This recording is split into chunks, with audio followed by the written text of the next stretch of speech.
কিছু মানুষকে আল্লাহ পাক কিয়ামতের মাঠে পিঁপড়ার মতো আকৃতিতে হাসর করাবেন। তারা কারা? যারা এই দুনিয়াতে অহংকার প্রদর্শন করত।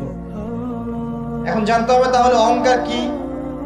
আপনার গায়ের জামাটা সুন্দর, জুতাটা সুন্দর, আপনার বাড়িটা সুন্দর, এর মানে আপনি অহংকারী, এটা প্রমাণ হলো না, এটা অহংকার নয়।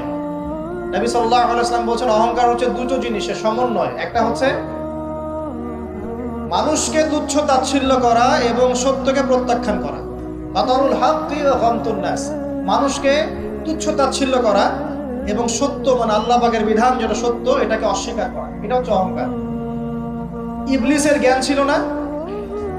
ইবলিস কি আবেদ ছিল কিনা? আবেদ বোঝেন কিনা? আবেদ মানে যে প্রচুর ইবাদত বন্দেগী করেছে আল্লাহ পাকের। ইবলিস কি আল্লাহর ইবাদত করে নাই? আল্লাহ পাক কি তাকে অনেক উঁচু মর্যাদা দেননি? কেন তাহলে সে চিরস্থায়ী জাহান্নামী হচ্ছে? উত্তর কি? একটা আদেশ আল্লাহ পাক করেছিলেন আদম আলাইহিস সালামকে সিজদা করার। ওয়া ইয কুলনা লিল মালাইকাতি ইসজুদু লিআদম ফাসাজাদু ইল্লা ইবলিস। আল্লাহ পাক ফেরেশতা মণ্ডলী সবাইকে বলেছিলেন যে আদমের সামনে সিজদা করো, সম্মানের সিজদা করো। কেন সিজদা করতে হবে? কারণ আদম আলাইহিস সালামকে আল্লাহ পাক নিজ হাতে সৃষ্টি করেছেন এবং তাকে আল্লাহ পাক সমস্ত জ্ঞান শিক্ষা দিয়েছেন।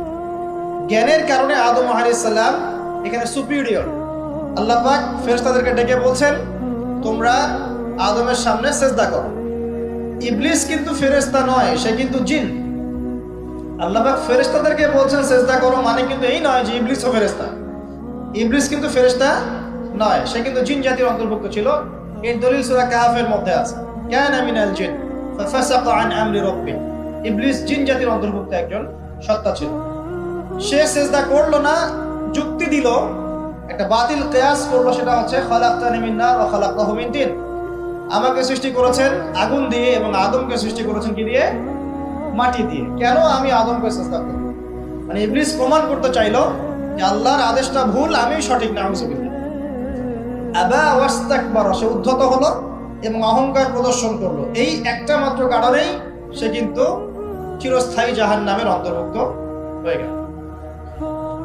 তো অহংকার কি? আল্লাহ পাকের আদেশ